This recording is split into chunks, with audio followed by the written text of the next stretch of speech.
Good morning, good afternoon, good evening, depending where you are on the planet, and welcome to the Bull versus Bear webinar with Steve Miley on the Call for Trade Day. Welcome everyone. We're going to go through our usual, normal, regular run through today, calendar, what we've had, what we've got coming up in here. We will take a look at refresh. Oh, let me just open this up as we're going to get the echo. Okay, we're going to look at the calendar, what we've had, what we've got coming up. We'll take a look at what's going on the macroeconomic geopolitical outlook at the moment on the fundamentals, and look at some articles from the major news wires. We'll also then go on to take a look at some charts. Okay. So first of all, in here, we did get GDP numbers out of the UK this morning, beating expectations, showing a still very strong economy. Remember, very, very, very backward-looking Q4 of last year, quarter on quarter for Q4. Okay, so not particularly interesting in here. We also had German retail sales, slight miss. So it's probably that's positive for markets. Perversely, a miss on retail sales, meaning maybe a slowdown. We don't mind a bit of a slowdown in here. We don't want to see obviously an aggressive slowdown. CPI out of France, bit above expectations. That's not good in here. And German unemployment actually missed on expectations. So maybe starting to see a little bit of a slowdown. Again, we don't mind a little slowdown. And also slightly worse unemployment rate for the Eurozone as a whole. We do have the OPEC meeting going on today. Now, nothing actually officially out of that, but just a quick article or a little news here from Forex Live. OPEC Plus reported to stick with existing oil output plan in today's meeting. That was very, very much already expected. Okay, reaffirming what we're expecting. The shock would have been if they'd actually turn the taps on and increase supply, which the market is really crying out for, but they're not doing that at the moment. But we do have other oil-related news that we will be talking about. But back to the calendar now. Okay, so what we've got coming up in about an hour's time in here. So we are talking at 8:30 Eastern time, US in here. So if you're in the UK, that's at 1:30. We have the core PCE data. Okay, now this is important because this is the price index data in here, because this is what the Fed tells us that they watch as one of their more their usual normal what they look at for inflation, not the CPI data. So we're certainly going to be keeping an eye on that. It's not as the markets are generally not as reactive to this data in here, this PCE data, but nevertheless certainly should be watching that. We've got that coming out in just under an hour's time. If you are looking at the Canadian dollar, you've got the Canadian GDP again, backward looking. This is for January, and Williams speaks later today. Okay, and we did get some also Chinese data, which is not actually on here. So we've got this PMI data coming out of China, and we get all the rest of the PMI, global PMI, coming tomorrow. But the China data might have actually if I just go to yesterday, might have snuck into yesterday's data on here. Yeah, so we had this PMI, which was a slight miss. Okay, we had this slight miss on the PMI data. This other PMI data we have out of China, and there's a quick article I have here on it. So China manufacturing services contract together for the first time since 2020. So a contraction in Chinese manufacturing services in here, first time since 2020. So certainly a negative there as well for the global economy. So that's what we've got coming up on the data front. Let me go and take you to 5 things you need to start your day. And apologies today as well. For whatever reason, I have a slightly delay or a slight bit of a slow internet connection at the moment, so it might be just slow to open up some pages in here. The big news kind of really from last night overnight in here is the fact that there you got the Italian inflation rate data. That's a bit old news though, but we do have this reports that Biden was talking about a massive release from the US Strategic Reserve, 1 million barrels a day, 180 million barrels, over the next, I think it said 6 months in here. And so 1 million barrels a day, and that should put downward pressures on certainly gas prices in the US, and generally speaking across the board for oil prices. OPEC Plus we've already covered, like only a modest increase, which was kind of as expected, insufficient to fill the supply gap left by Russia. So yeah, but this has then put downward pressures on the oil price, and that should be good for stocks in here. So, but at the moment, obviously oil stocks are lower on the back of that. But if we take a look at stock futures in a moment, they're kind of fairly flat in here going into today, but we'll come to that shortly. Apple exploring new sources for memory chips, including looking at China.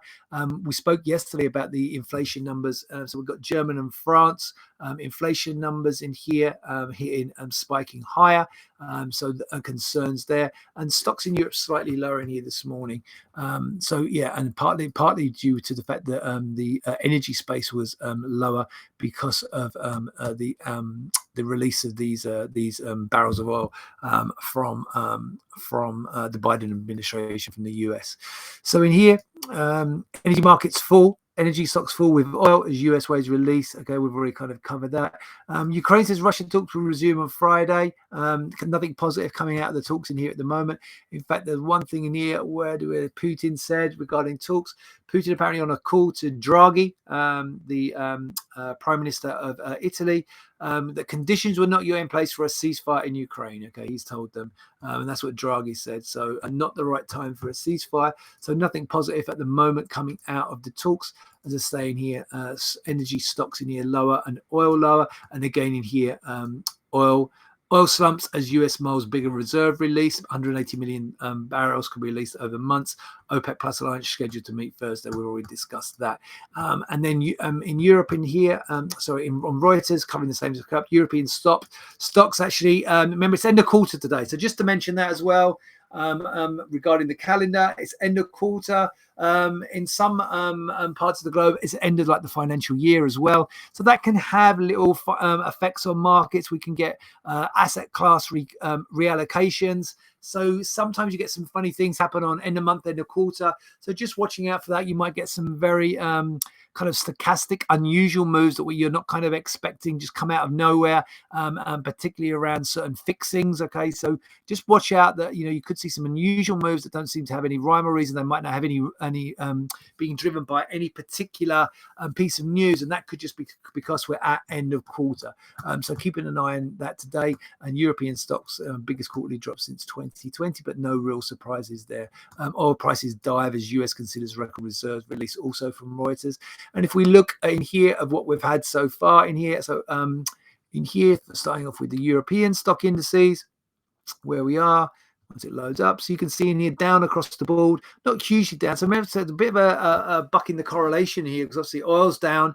Oil down has generally been seen stocks up, but oil down and stocks down in here this morning, partly to probably because the energy sector's down, but also I think because there's a little bit of disappointment. Remember a couple of days ago, we had a strong push to the upside on global stocks, as there seemed to be some positivity around maybe ceasefire, maybe Russia withdrawing from the Kyiv region, and potentially some kind of de-escalation. That hasn't really come through. A lot of denial from the Ukraine side that anything is actually positive happening on that front. And if anything, all they're doing is redeploying troops to the eastern area of Ukraine, to the separatist regions. So not necessarily a massive positive there. So maybe just a little bit of, we've had buy the room and then kind of sell the fact in here as the markets have adjusted to the fact that nothing's actually positive happened on the follow through on that.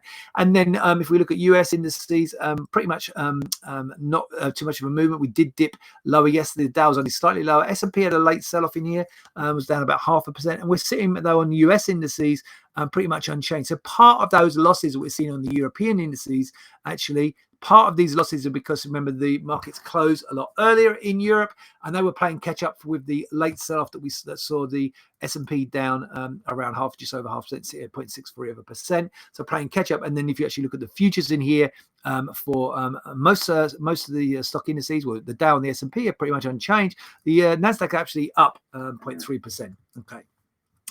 Just a quick nod to our countdown to the FOMC tool for the May meeting. Still sitting in that 60 to 70% area, 66.6 at the moment for a 50 basis point rate hike, and pretty much nailed on that we're going to get at least 0.25% rate hike.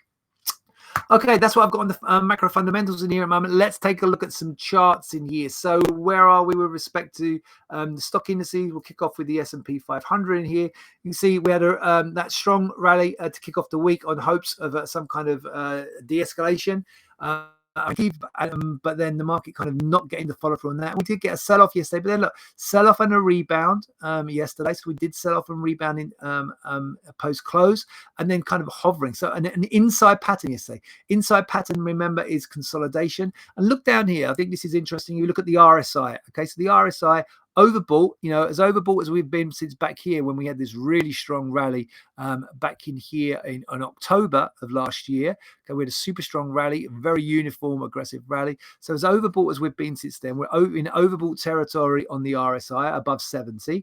Okay, and that was back on Monday. So back on Tuesday, back on Tuesday. And so no surprise then yesterday we had a consolidation day, and it was a dip. Yeah, it was a dip. It was down, but down and back up again. Inside pattern of neutrality. And then again in here, the market just hovering kind of unchanged on the day, waiting for the next move.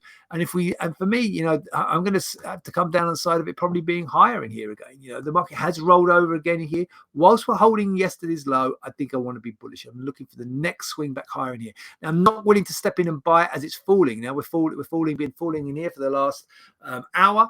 Okay, so I'm not willing to step in and buy here, but what you're going to be doing is watching for the counter trend, watching for the swing back higher. So whilst above here, I don't want to play it from the short side. You do have a succession of lower lows and lower highs. So I can understand if you want to play it from the short side. For a very short-term trade, you may be playing it from the short side. But if I step into like a 15-minute chart, actually I'm going to step all the way into a 5-minute chart. Step into a 5-minute chart. Yeah, so you can, there's arguments to play it from the short side. If you're trading off the 5-minute chart, selling into this rebound. But for me, I think, I'd be more positioning for the trade for the day. I'd be looking for this kind of downtrend line here and I don't know why these don't say as default. Okay, so you can see in here, the market in here, I would wait for it to probably push back above that trend line, look to establish a base, and then looking for the break higher. Now, if you want to sell against that trend line as a much shorter term, just for a trade for maybe a few hours, I can see you could do that. But maybe for a trade for the whole day, if you want a position trade through the day, then I'd be looking for it to break up through here. It might be too much given away by the time we get up through here. But, this could easily break through here and back up to yesterday's high. It wasn't a particularly big range day yesterday, so you could easily see. And maybe you're looking for in here an earlier trigger. So looking for some trigger. You see the breakdown points here, these lows here, and the market respected here. So maybe above there. So on here, we've got 45, 97, 98 kind of area. Maybe above there. You've got the impulsive move came from there. So maybe back above 45, 98 would be the trigger in to move back to the highs, or you wait for it to break up through the trend line. And so remember, we've got the data in 45 minutes from now. So giving you a time for the time zones. Data in 45 minutes, and then an hour after that, you've got the cash market open. But I'm looking for a little base to maybe form ahead of the cash market open, and then I'd be more inclined to play it on the long side. Now, if this goes south again, you can just go south, go with it, go short with it as it goes south. Let's take a look at the Nasdaq. Similar kind of story in here. Inside pattern, kind of unchanged on the day in here. If we step in now to a 15-minute chart on the Nasdaq, see the markets roll back lower and then trying to recover in here. So we've had these lower lows and lower highs, rebounding in here overnight, then back lower in here this morning, but the market trying to find a stabilize in here now. And again, it's a similar thing. If I step into the 5-minute chart, I'm not going to go through all the same analysis, but you can see the same trend line in here off the overnight peak. Maybe back above here, or maybe through the breakdown area. The breakdown area is like kind of here or here, these lows over here. Maybe back above there, 15,097, or maybe looking maybe back up through here, 15,115. So somewhere through there, and that would also be up through the trend line. So looking for maybe a base to form here, but if it goes through the low in here, starts to go south again, I can understand completely if you want to take that one short. Okay, let's take a look at oil and gold. So kicking off with oil, let's take a look at the daily chart. So big, having had this recovery effort, we had the hammer pattern 2 days ago, signaling maybe a base forming higher. Again, yesterday just higher, but then failed. And if we come in, I will see that actually failed below some important resistance from in here, which we'll look on the short-term chart, and a significant sell-off, kind of neutralizing the 2-day rebound in here. Real downside risk for me now for oil, because we've got, just go back to that daily sheet, more significant topping pattern in here, lower low in here. And if you look at the trend line off the highs in here, through here, we don't get anywhere near back challenging this trend line. So this is that topping pattern, all risk down back to this week's low, and then maybe down to here for the low from mid-March, okay, in the next few days, going into the end of the week. So real downside threats in here. If we zoom into the, say, like a 30-minute chart in here, you can see the market is, there's the impulsive, there's the news that we had, impulsive move lower, and then the market just trying to rebound in now. I'd be inclined to certainly be short on this one. I'm going to get rid of all the old analysis in here. Just one sec.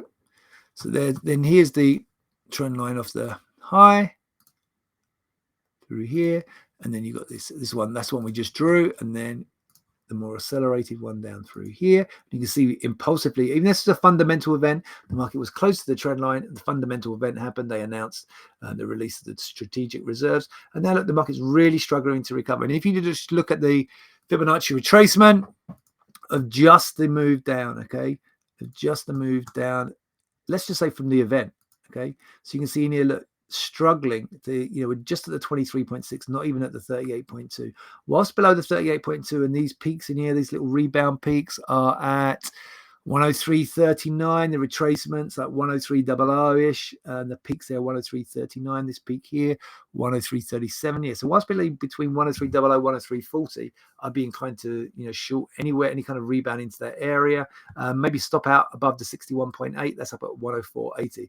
And then looking not only for a breakdown through that low there, but then on the bigger chart, you could not only through this over here down into this territory here, you could easily see this back down to like 95, 94 kind of territory today. Okay, take a look at gold. So sideways city, couldn't be more dull, couldn't be more boring. I wouldn't be trading this even on a day trade perspective. Going to the 30-minute chart, where's this going? Up, down, up, down, up, down, sideways. You look at my views in here on my reports that I upload every day. You can see in there, even though I'm kind of taking the day trade view, there's no real conviction in here. Market paralyzed. Do I sell it? Maybe sell it up here, up towards 1940, 1945, maybe buy it down here towards 1925, 1920, right here, kind of in the middle, 1935. No view. If there's not a view there, guys, and you trade gold, then don't trade it. Either trade something else or just don't trade for the day. Sit on your hands, okay? So that's everything from me. Watch out for the day today. Watch out for Williams later today. Watch out for the confirmation of OPEC, maybe more confirmation of the release of the strategic reserves, and then obviously anything coming out of Ukraine as well, Ukraine-Russia. So I'm going to wish you all a great trading day. Stay safe, and I'll be back with you with another bull versus bear webinar on the 1st of April tomorrow. Cheers.